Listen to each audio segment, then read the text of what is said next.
दोस्तों, पहले हमला पूरी तरह नाकाम होने के बाद अब अमेरिका बौखलाया हुआ नजर आ रहा है। रिपोर्ट से है कि अमेरिका फिर से ईरान पर बड़े हमले की तैयारी कर रहा है, जिसमें जमीनी ऑपरेशन भी शामिल हो सकता है। दूसरी तरफ ईरान ने भी साफ कर दिया है कि इस बार जवाब पहले से ज्यादा खतरनाक होगा। उधर लेबनान में हिजबुल्लाह लड़ाके अब हमास जैसी कंपाउंड वार स्ट्रेटेजी अपनाकर इजरायली सेना को भारी नुकसान पहुंचा रहा है। और गाजा से बड़ी खबर यह है कि कस्साम ब्रिगेड के टॉप कमांडर इजरायली हमले में शहीद हो गए, जिनके जनाजे में हजारों लोग उमर पड़े। वहीं चीन से लौटते ही डोनाल्ड ट्रंप के बदले हुए तेवर भी दुनिया को चौंका रहे हैं। ताइवान को लेकर उन्होंने पहली बार ऐसा बयान दिया है जिसने सबको हैरान कर दिया। तो बताते हैं सभी बड़ी खबरें एक एक कर।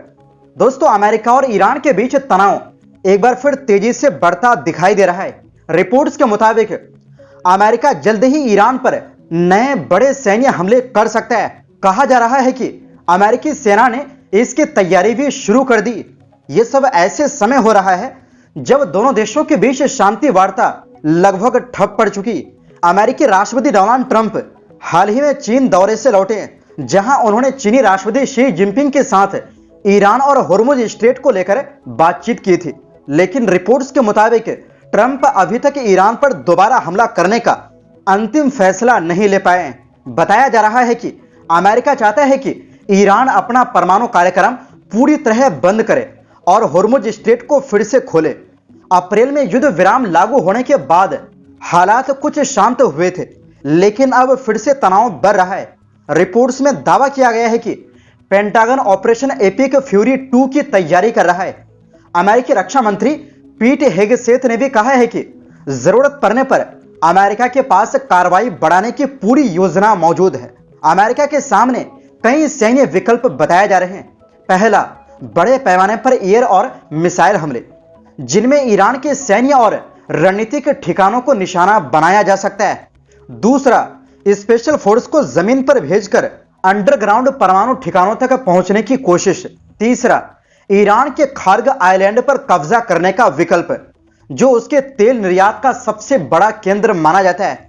हालांकि यह कदम बेहद जोखिम भरा माना जा रहा है, क्योंकि ईरान पहले ही पूरी बहादुरी से मुकाबला कर चुका है और पूरी दुनिया जान चुकी है कि ईरान किस तरह जवाबी कार्रवाई कर रहा है। दूसरी तरफ ईरान ने भी कहा है कि वो हर स्थिति के लिए तैयार है। ईरानी संसद के स्पीकर मोहम्मद बगैर गालिबाफ ने कहा कि अगर हमला हुआ तो ईरान जोरदार जवाब देगा। खुफिया रिपोर्ट्स के मुताबिक ईरान ने होर्मुज स्ट्रेट के आसपास अपने ज्यादातर मिसाइल ठिकानों को फिर से एक्टिव कर लिया है। बताया जा रहा है कि 33 में से 30 मिसाइल साइट अब दोबारा काम कर रही। ये ठिकाने वहां से गुजरने वाले जहाजों और तेल टैंकरों के लिए खतरा बन सकते हैं, और अगर फिर से अमेरिका हमला करता है तो ईरान इसके जरिए मुंहतोड़ जवाब देगा। वहीं दूसरी ओर दोस्तों, सैन्य और रणनीतिक मामलों के विशेषज्ञ हसन जौनी ने कहा है कि दक्षिणी लेबनान में हिजबुल्लाह अब अपने हमलों का तरीका बदल रहा है। उनके मुताबिक हिजबुल्लाह अब सिर्फ ड्रोन हमलों पर निर्भर नहीं है, बल्कि वो कंपाउंड ऑपरेशन यानी कई तरह के हमलों को एक साथ जोड़कर इस्तेमाल कर रहा है। अल जजीरा अरबी के मुताबिक जौनी ने कहा कि यह तरीका काफी हद तक वैसा है जैसा गाजा में फिलिस्तीनी प्रतिरोधी गुटों ने इजरायली सेना के खिलाफ इस्तेमाल किया था। अब दक्षिणी लेबनान में भी उसी तरह की रणनीति दिखाई देने लगी। उन्होंने बताया कि हिजबुल्लाह पहले बारूदी सुरंग या विस्फोटक लगाता है, फिर उसके बाद मोर्टार या तोप खाने से हमला करता है। कई बार ड्रोन और मिसाइल हमले भी साथ में किए जाते हैं। मकसद ये होता है कि सामने वाली सेना को ज्यादा नुकसान पहुंचे और उसकी स्थिति पूरी तरह गड़बड़ा जाए। जौनी के अनुसार यह दिखाता है कि हिजबुल्लाह अब साधारण हमलों से आगे बढ़कर ज्यादा संगठित और जटिल रणनीति अपना रहा है। यानी एक ही लड़ाई में कई हथियार और कई तरीके इस्तेमाल किए जा रहे हैं ताकि हमला ज्यादा असरदार बने।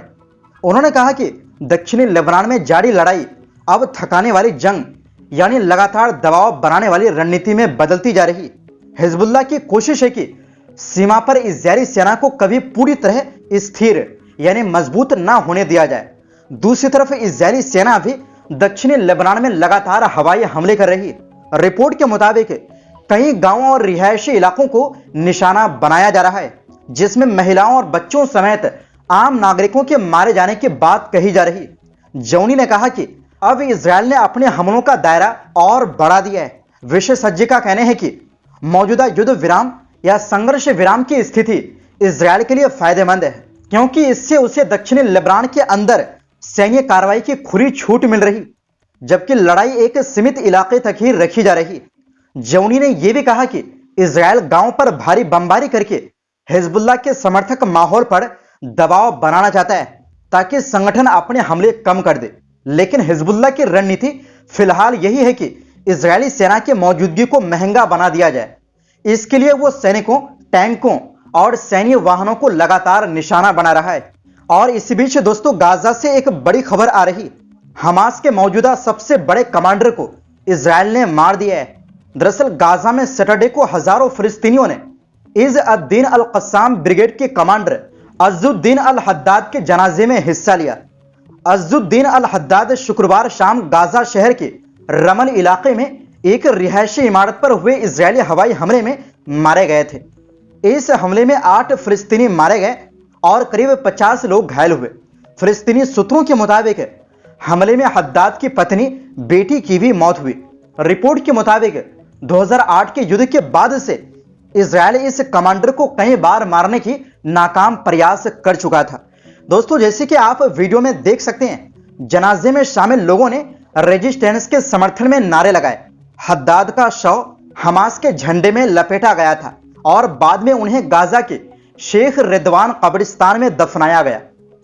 हमास की तरफ से जारी बयान में संगठन के प्रवक्ता हाजिम कासिम ने कहा कि अज़्ज़ुद्दीन अल-हद्दाद फिलिस्तीनी प्रतिरोध के बड़े नेताओं में से एक थे और उनकी शहादत के बावजूद संघर्ष जारी रहेगा।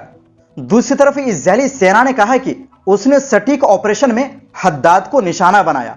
इजरायल के प्रधानमंत्री बेंजामिन नेतन्याहू और रक्षा मंत्री इज़राइल काट्ज़ ने कहा कि यह हमला उनकी सीधी मंजूरी से किया गया।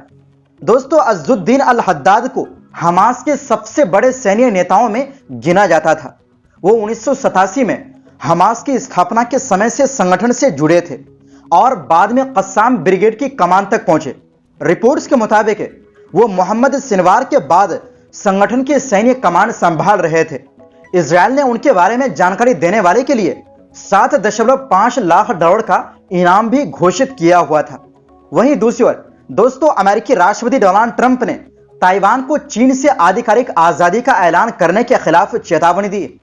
चीन दौरे के बाद दिए बयान में ट्रंप ने कहा कि अमेरिका कोई नया युद्ध नहीं चाहता और बेहतर यही होगा कि मौजूदा स्थिति बनी रहे। फॉक्स न्यूज से बातचीत में ट्रंप ने कहा, मैं किसी को आजाद होते नहीं देखना चाहता, यानी उनका इशारा ताइवान की तरफ था। हमें जंग लड़ने के लिए 9,500 मील दूर जाना पड़ेगा। मैं चाहता हूं कि ताइवान भी शांत रहे और चीन भी शांत रहे। उन्होंने साफ कहा कि अमेरिका की ताइवान नीति में कोई बदलाव नहीं हुआ है। ट्रंप ने कहा कि चीनी राष्ट्रपति शी जिनपिंग ताइवान मुद्दे को लेकर बेहद गंभीर है और वो नहीं चाहते कि ताइवान आजादी की दिशा में कोई कदम उठाए। ट्रंप के मुताबिक अगर मौजूदा हालात जैसे हैं वैसे ही बने रहे तो तनाव कम रह सकता है। दरअसल बीजिंग से लौटते वक्त ट्रंप ने कहा कि उनकी और शी जिनपिंग की ताइवान मुद्दे पर लंबी बातचीत हुई। हालांकि उन्होंने इस सवाल का सीधा जवाब नहीं दिया कि अगर चीन ताइवान पर हमला करता है तो क्या अमेरिका उसकी रक्षा करेगा। ट्रंप ने यह भी कहा कि अमेरिका नहीं चाहता कि ताइवान यह सोचे कि वो अमेरिकी समर्थन के भरोसे चीन से अलग होने का ऐलान कर सकता है। वहीं चीन पहले ही ताइवान को अपनी रेड लाइन बता चुका है। बीजिंग में शी जिनपिंग ने भी सख्त लहजे में कहा कि ताइवान का मुद्दा चीन अमेरिका रिश्तों का सबसे संवेदनशील मामला है और अगर इसे सही तरीके से नहीं संभाला गया तो ये दोनों देशों के बीच सैन्य टकराव की वजह बन सकता है। हालांकि ट्रंप ने कहा कि उन्हें नहीं लगता कि शी जिनपिंग युद्ध चाहते हैं, यानी चीन से आने के बाद ट्रंप का रवैया थोड़ा बदला हुआ नजर आ रहा है, खासकर ताइवान को लेकर। तो फिलहाल के लिए इस रिपोर्ट में बस इतना ही। फिर मिलते हैं एक नई रिपोर्ट्स के साथ।